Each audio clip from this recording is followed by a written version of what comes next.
السلام علیکم۔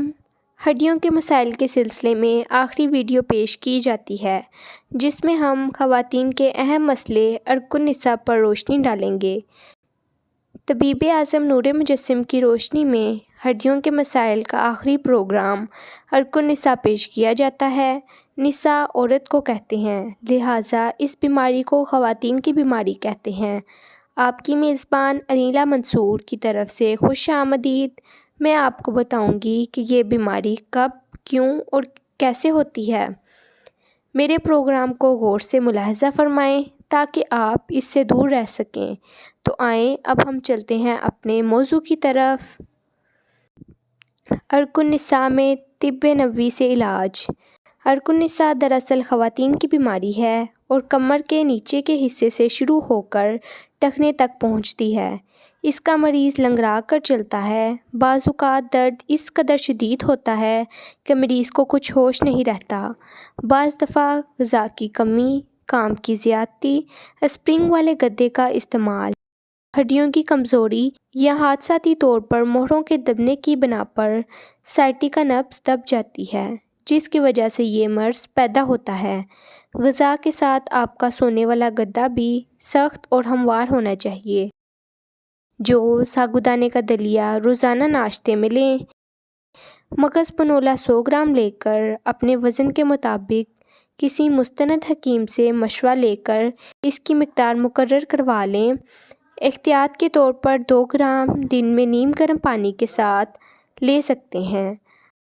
اگر درد میں شدت زیادہ ہے تو 5 گرام بھی لے سکتے ہیں۔ زیتون یا سرسوں کا تیل 6 کھانے کے چمچ اور 5 عدد لونگ تیل میں ڈال کر ہلکی آنچ پر اسٹیل کی پتیلی میں پکا لیں۔ 1 چھوٹا چمچ لونگ کا تیل بھی ڈال سکتے ہیں۔ اس تیل کو حسب ضرورت ہلکا گرم کر کے کمر سے مالش کرتے ہوئے گھٹنے تک آئیں اور پھر ٹخنے تک مالش کرتے ہوئے پاؤں کے تلوے پر مالش کرتے ہوئے انگوٹھے تک آئیں اور یہاں کے درمیانی حصے پر مالش کرتے ہوئے انگلیوں کا رخ ایڑی کی طرف کریں۔ ہلکے ہاتھ سے کم از کم 10 منٹ تک مالش کریں۔ ڈاکٹر فان گارٹ تحقیق کرتے ہوئے کہتے ہیں کہ اسلام کے کچھ ایسے الفاظ ہیں جو جسم میں جا کر ادویات بن جاتے ہیں، لہٰذا آپ اس مندرجہ ذیل بالا تیل پر سورۃ فاتحہ کے دم کے ساتھ ریکی بھی دیں، انشاءاللہ فائدہ ہوگا۔ اور جب اذان ہو رہی ہو تو اسے بہت توجہ سے سنیں۔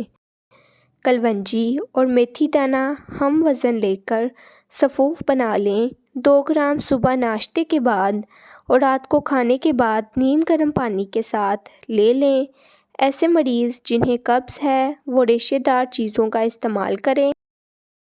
کستہ شیری 80 گرام، کلونجی 50 گرام، میتھی دانہ 20 گرام، کاسنی کے پتے 5 گرام، سویا 5 گرام لے کر ان کا صفوف بنا لیں اور روزانہ 5 گرام ناشتے کے 1 گھنٹے کے بعد نیم گرم پانی کے ساتھ لیں۔ اگر آپ کا وزن زیادہ ہے تو رفتہ رفتہ اسے بھی کم کرنے کی کوشش کریں۔ ہر کھانے سے 1 گھنٹہ پہلے 3 انجیر اچھی طرح چبا کر کھائیں اور جو افراد موٹے نہیں وہ 1 انجیر استعمال کریں۔ اعصابی نظام کو مضبوط بنانے کے لیے خشاش، بادام، کشمش ناشتے میں تھوڑی سی مقدار میں استعمال کریں۔ محمد بن سیرین انس بن مالک سے روایت کرتے ہیں کہ میں نے رسول کریم صلی اللہ علیہ وسلم کو فرماتے سنا کہ عرق النساء کے علاج کے لیے جنگلی بکرے کی ران کو مہرا کیا جائے یا اس کی چربی پگھلا لی جائے، پھر اس کی یخنی 3 حصے میں کر دی جائے اور اس کا یخنی کا 1 حصہ روزانہ نہار منہ پیا جائے۔ ان تینوں حصوں کو وقفہ وقفہ سے 3 دن تک پینا چاہیے۔ اگر مرض میں افاقہ نہیں ہو رہا تو آپ اسے 7 دن تک بھی استعمال کر سکتے ہیں۔ بقول ڈاکٹر ناظر حسین کہ انہوں نے اس سے بہت سارے مریضوں کو شفا یاب ہوتے دیکھا ہے۔ موجودہ دور میں سائنسدانوں نے اس بات کی تحقیق کی ہے کہ بکری یا بکرے کی پشت میں ایسے غذائی اجزاء پائے جاتے ہیں جو عرق النساء میں بہت مفید ہیں۔ لہٰذا اس کی چکنائی ہٹا کر اسے استعمال کریں۔ انجیر میں بھی ایسے اجزاء پائے جاتے ہیں PRC HRC جو عرق النساء کو ٹھیک کرنے میں مددگار ثابت ہوتے ہیں۔ ایلومینیم، پلاسٹک، سلور کے برتنوں کا استعمال ہرگز نہ کریں۔ خشخاش، بقائن کے پتے، آکاش بیل ہر ایک 10 گرام لے کر 1.5 لیٹر پانی میں پکا لیں۔ جب اچھی طرح رنگ نکل آئے تو نیم گرم یا جس قدر آپ برداشت کر سکیں اس پانی کو اوپر سے نیچے کی طرف ٹانگوں پر بہائیں، یا پھر اس کو مزید پانی میں ملا کر ٹب میں بیٹھ جائیں۔ خیال رکھیں کہ ہوا ہرگز نہ لگے۔ 20 منٹ بعد جسم کو خشک کر کے گرم کپڑے پہن لیں۔ اس کے بعد آرام کریں اور کم از کم 3 سے 4 گھنٹے کے بعد ہی کچھ کریں۔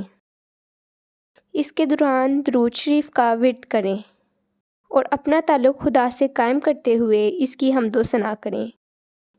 جسمانی طاقت کے ساتھ ساتھ دل و دماغ کی قوت بحال کرنا بھی ضروری ہے۔ سنت نبوی صلی اللہ علیہ وسلم کے مطابق گوگل مغل ارزق جو ایک قسم کی گوند ہے 5 گرام رات کو پانی میں بھگو دیں اور صبح اس کا پانی اچھی طرح ہلا کر نہار منہ پئیں۔ دل کو تقویت دینے کے لیے بہی کا پھل یا اس کا سیرپ ہدایت کے مطابق استعمال کریں۔ اگر کولیسٹرول کا مسئلہ نہیں ہے تو رات کو 1 چھوٹا چمچ زیتون کا تیل بھی پی سکتے ہیں، اور اگر شوگر نہیں ہے تو شہد 5 گرام 2 بار پانی کے ساتھ لیں۔ رائل جیلی 3 گرام شہد کے پانی کے ساتھ دن میں 2 بار لے سکتے ہیں۔ اس کے استعمال سے بھی سائٹیکا کے درد میں جلد افاقہ ہوتا ہے، لیکن ڈاکٹر سے رابطے میں رہیں، اس کی بتائی ہوئی ورزشوں پر عمل کریں اور فزیو تھراپی بھی کروائیں۔ امید ہے کہ آپ کو ہماری کاوش پسند آئی ہوگی۔ ہماری ہڈیوں کے مسائل کی ویڈیو کو اپنے حلقہ احباب میں شیئر کریں تاکہ وہ بھی اس سے مستفید ہو سکیں۔ انشاءاللہ اگلی ویڈیو میں پھر ملاقات ہوگی۔ اللہ حافظ۔